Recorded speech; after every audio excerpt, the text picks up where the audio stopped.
Христианские притчи. Наследие святых отцов. Благодатное безумие.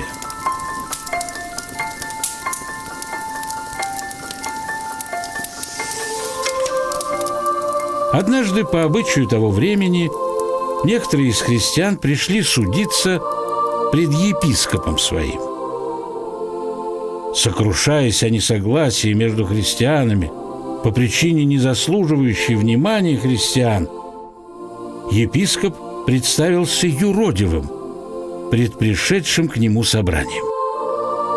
Одна из бывших тут женщин сказала подруге своей: «Старец помешался в уме». Святой Аммон, услышав это, подозвал ее к себе и сказал: «Сколько лет я подвязался в пустынях, чтобы стяжать это помешательство, и для тебя ли потерять мне его?»